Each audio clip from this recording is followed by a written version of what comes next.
स्वागत है सभी का हमारे यूट्यूब चैनल विद्या ट्यूब में। यही इंडियन पॉलिटिक्स क्लास चल रही है और लेक्चर नंबर 12 है।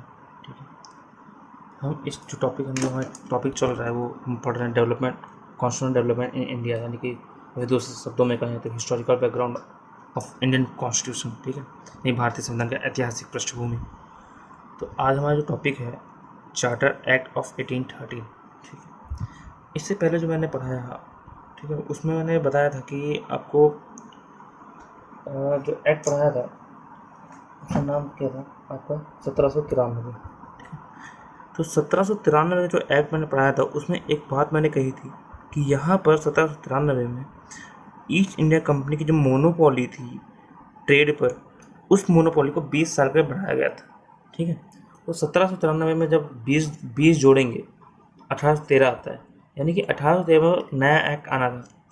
ठीक है, क्योंकि 1793 में 20 साल को बढ़ाया गया था, उसका 20 साल बाद फिर से दूसरा एक्ट आना था।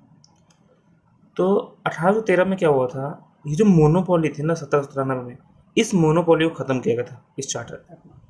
ठीक है, अब वो क्यों किया गया था उसके लिए मेरे को थोड़ा सा हिस्टोरिकल बैकग्राउंड जानने की जरूरत पड़ेगी। ठीक है, पृष्ठभूमि जाननी पड़ेगी कि ब्रिटेन में चल क्या रहा था, यूरोप में क्या चल रहा था।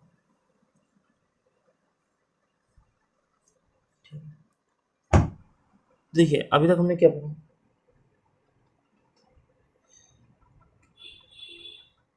1793 में पढ़ा था कि यहाँ पर मोनोपोली को 20 साल के लिए बढ़ाया गया था, एक्सपेंड किया गया था। ठीक है, यानी कि इंडिया और एशिया के जो कंट्रीज़ हैं वहाँ पर केवल और केवल ईस्ट इंडिया कंपनी ही ट्रेड कर सकती थी 1793 में। ठीक है, अगले 20 साल के लिए।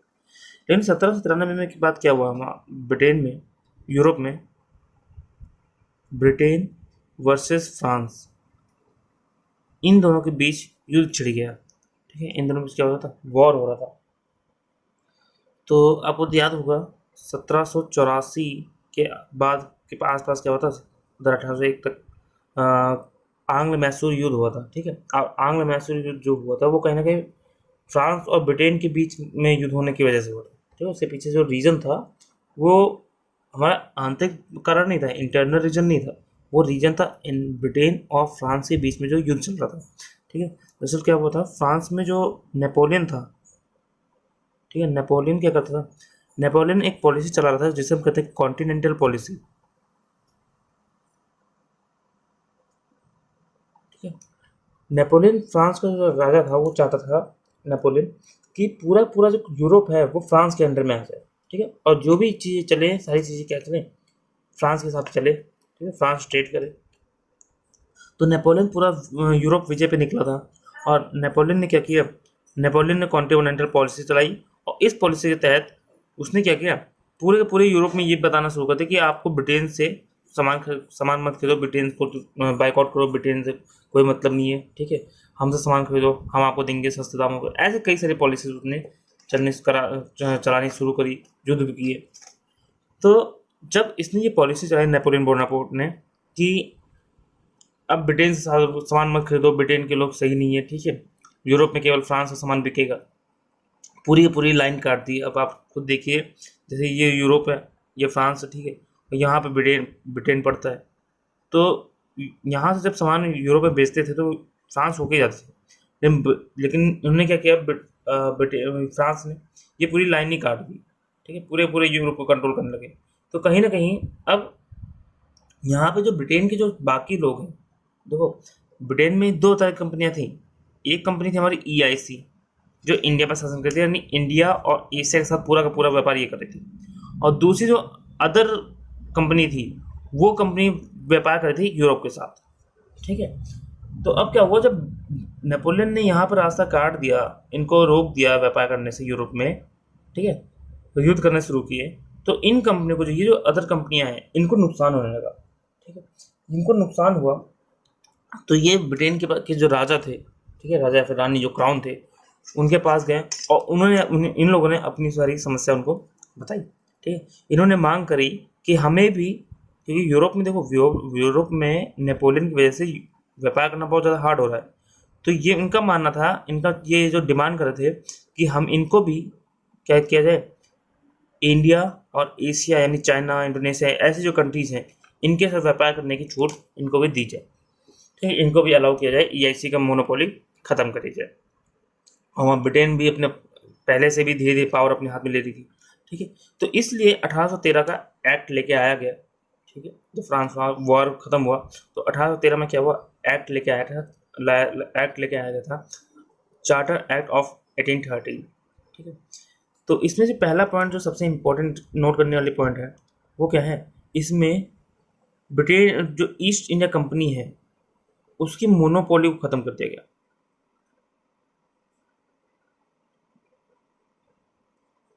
ठीक है, मोनोपोली को खत्म कर दिया गया, लेकिन पूरी तरह से मोनोपोली खत्म नहीं किया गया। ठीक है, पूरी तरह से मोनोपोली को खत्म नहीं किया गया था। 1813 में मोनोपोली को खत्म किया गया था। ठीक है, लेकिन पूरी तरह से नहीं किया गया था, पूरी तरह से किया गया था 1833 में। ठीक है, तो ईस्ट इंडिया कंपनी की मोनोपोली को खत्म किया गया। और यहाँ पे लेकिन क्या किया गया, चाइना, ईस्ट एशिया और चाय का व्यापार इन टी। ठीक है, चाइना के साथ जो भी व्यापार होगा वो केवल ईस्ट इंडिया कंपनी करेगी और चाय का व्यापार केवल ईस्ट इंडिया कंपनी से करेगी।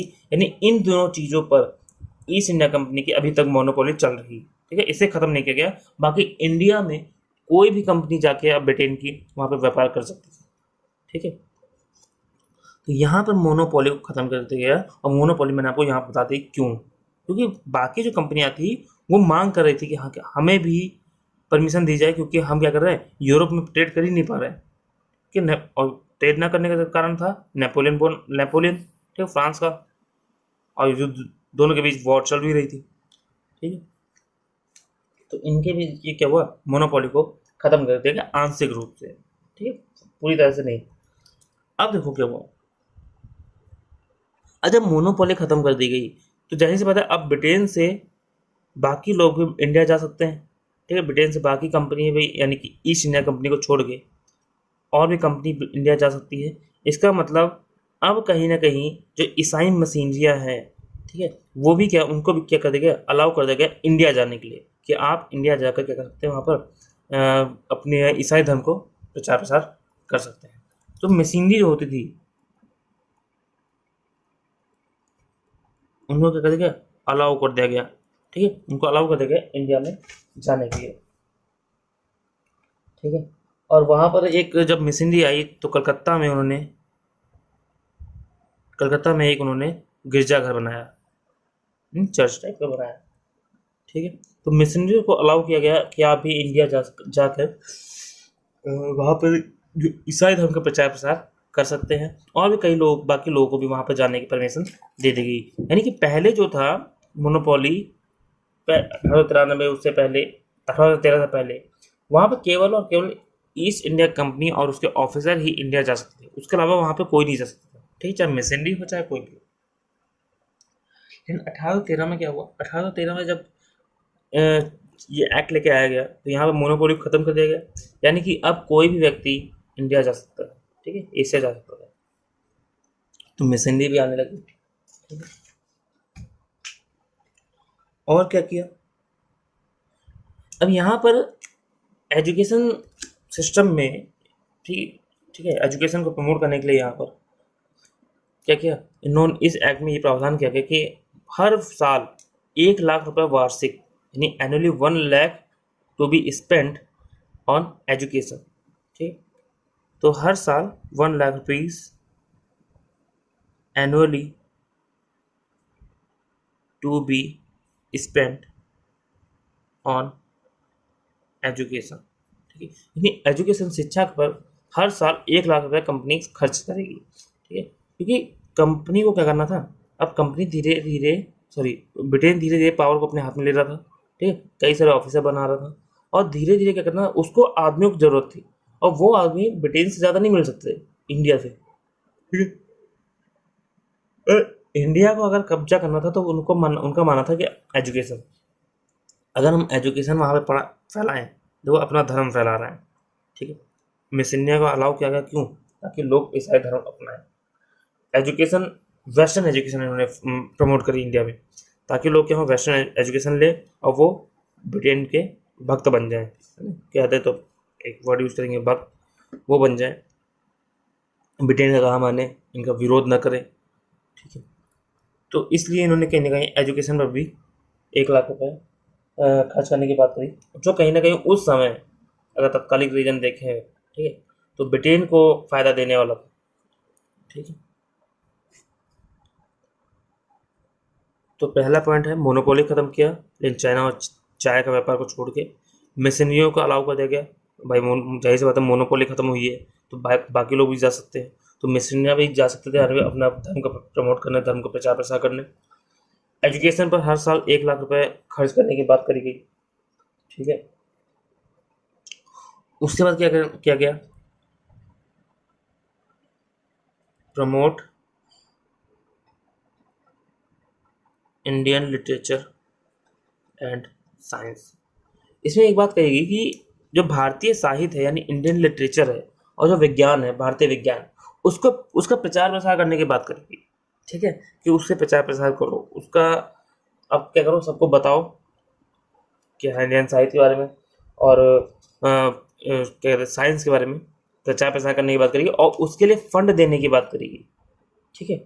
लेकिन अगर और अंदर जाकर देखिए, अगर इतिहास में हम जाए, तो ये जो फंडिंग करने की बात करी गई इंडियन लिटरेचर को और साइंस को, ये कहीं ना कहीं ना के बराबर ही रहा, ठीक है। फंडिंग हुई, सब कुछ हुआ, लेकिन कोई फ़ायदा नहीं मिला। इन्होंने उस हिसाब से इंडियन लिटरेचर को ज़्यादा प्रमोट नहीं किया और अपने धर्म को प्रमोट किया, ठीक है। ये सब ऐसी बातें थी कि हाँ बस इंडिया के वालों को शांत रखने के लिए, इंडिया को काबू में रखने के लिए कुछ चीज़ें अच्छी जोड़ी गई इंडिया के लिए, लेकिन वो कहीं ना कहीं डायरेक्ट इनडायरेक्टली ब्रिटेन को ही फायदा देती है, ठीक है। चौथा, अगर अब 4 पॉइंट हो गए, पांचवा देखते हैं। तो यहाँ पे क्या है, प्रांतीय गवर्नर जो थे अगर विधि बनाएंगे तो उसे गवर्नर जनरल के द्वारा ब्रिटिश संसद से यानी ब्रिटिश ताज से, ठीक है, परमिशन लेना जरूरी था, अनुमोदित कराना जरूरी था। यानी कि जो भी इंडिया में जो भी गवर्नर हैं, ठीक है, वो अगर कानून बनाते हैं तो उसे क्या करना पड़ेगा, वो गवर्नर जनरल के पास जाएगा, गवर्नर जनरल ऑफ बंगाल, और वो क्या करेगा, वो ले जाके ब्रिटेन में वहाँ के जो राजा थे उनसे अनुमोदित कराएगा, नहीं परमिशन उनको अलाउ क्या कहते हैं अप्रूव कराएगा, ठीक है। The governor general will approve the law make by him और अदर गवर्नर ऑफ प्रोविंसेस, ठीक है। तो गवर्नर जनरल को क्या करना पड़ेगा, गवर्नर जनरल को अब ब्रिटिश क्राउन से, ठीक है, ब्रिटिश जो राजा या रानी हैं उनसे जो भी कानून बनाए जा रहे हैं इंडिया में गवर्नर के द्वारा, प्रोविंसेस के गवर्नर के द्वारा, उन कानूनों को अप्रूव कराना पड़ेगा, किससे, ब्रिटिश क्राउन से, और ये कराएगा कौन, गवर्नर जनरल, ठीक है। तो अगर हम नेक्स्ट पॉइंट देखें तो यहाँ पे क्या किया गया, governor general, governor and commander in chief, commander in chief यानी कि सेना प्रधान, will be appointed with the permission of crown, ठीक। अब यहाँ पे क्या कहा गया कि गवर्नर जनरल, गवर्नर और कमांडर इन चीफ यानी सेना प्रधान, ये तीनों लोगों को अब जब अपॉइंट किया जाएगा तो वो अपॉइंटमेंट क्राउन की परमिशन से होगी, ठीक है। यानी आप क्राउन के बिना परमिशन से आप इनको अपॉइंट नहीं कर सकते, तो ये भी बात कही गई है यहाँ पर। तो अब यहाँ से एक चीज़ देखिए, नोट करते रहिएगा कि यहाँ पर कहीं ना कहीं ब्रिटेन अपनी पावर बढ़ा रहा है और धीरे धीरे कंपनी की पावर को कम कर रहा है, ठीक है। मोनोपोली खत्म कर दी, अपॉइंट करने के लिए वहाँ पर परमिशन लेनी पड़ेगी, तो क्या कहने की कंपनी की पावर कम करना और इंडिया और कंपनी के ऊपर ब्रिटेन का कंट्रोल करवाना, ठीक है, ये धीरे धीरे हो रहा है, ठीक है। तो यहाँ पर जो मैंने क्या बताया कि क्राउन के परमिशन को कंपलसरी कर दिया गया in the appointment of governor general, governor and commander in chief in India. Okay, then next point यहाँ पे क्या किया गया, जो लोकल बॉडीज थी, यानी स्थानीय निकाय, इनको एम्पावर किया गया, empowered to levy the tax. ठीक, यानी स्थानीय निकायों को कर लगाने का अधिकार दिया गया। ठीक है, जो भी लोकल बॉडी उस समय थी उनको एक पावर दिया गया, एक राइट दिया गया कि आप अपने एरिया में, ठीक है, कर लगा सकते हैं, टैक्स लगा सकते हैं। ये भी यहाँ पर था। तो ये 5-6 चीजें हैं, 7 चीजें, यही सब मेन हुआ था 1813 में। और इस एक्ट को आप 12th क्लास में भी पढ़ते हैं अच्छे से। ठीक है, तो पहला पॉइंट क्या था, ईस्ट इंडिया कंपनी की मोनोपोली खत्म कर दी थी। क्यों?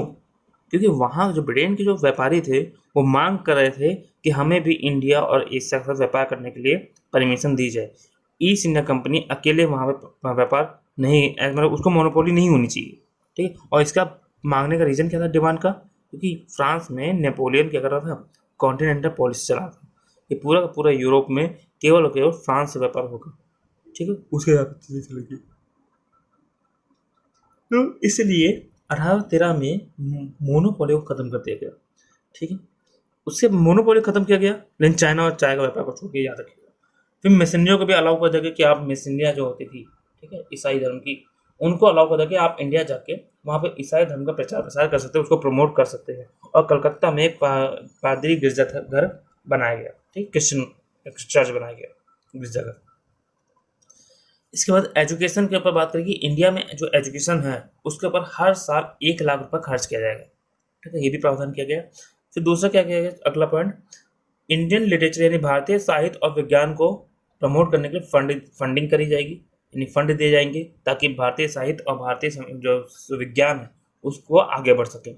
उसके बाद छठा क्या है कि जो गवर्नर जनरल है वो करेगा, गवर्नर के द्वारा बनाए गए कानूनों को ब्रिटिश संसद से अनुमोदित कराएगा, यानी कि उससे परमिशन लेगा। ठीक है, मतलब उससे अप्रूव कराएगा, सॉरी परमिशन नहीं, अप्रूव कहेंगे, अनुमोदित करना।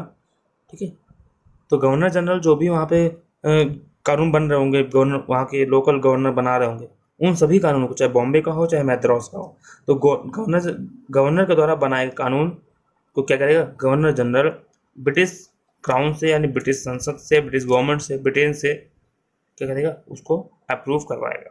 ठीक है, तो छठा पॉइंट क्या है, गवर्नर जनरल, गवर्नर और कमांडर इन चीफ, इन तीनों की अपॉइंटमेंट में क्राउन की परमिशन लेना बहुत ज़्यादा कंपलसरी कर दिया गया। ठीक है, कि बिना क्राउन की परमिशन के आपका गवर्नर जनरल, गवर्नर और कमांडर इन चीफ इनका अपॉइंटमेंट नहीं हो सकता। ओके, और अगला क्या किया गया, लास्ट पॉइंट मैंने बताया कि लोकल बॉडीज को एम्पावर किया गया टू लेवी द टैक्स, स्थानीय निकायों को टैक्स लगाने, कर लगाने का अधिकार दे दिया गया। तो इस तरह से ये जो एक्ट है आपका 1813 वो समाप्त हुआ। ठीक है, अब इसके बाद जो टॉपिक है आपका 1833 का एक्ट, उसे हम अगली क्लास में पढ़ेंगे। ठीक है, ये वीडियो बहुत छोटी रहेगी, केवल एक टॉपिक पढ़ेंगे हम। अगला फिर टॉपिक क्योंकि बड़ा है और उसे हम अगली क्लास में अच्छे से देखेंगे। तो वीडियो को लाइक करिए, कमेंट करिए, शेयर करिए, चैनल को सब्सक्राइब करके बेल आइकन प्रेस करिए ताकि हमारी नोटिफिकेशन आप तक पहुँचती रहे। तो मिलते हैं एक और दूसरी वीडियो में दूसरे टॉपिक के साथ। तो तब तक के लिए गुड बाय, सी यू।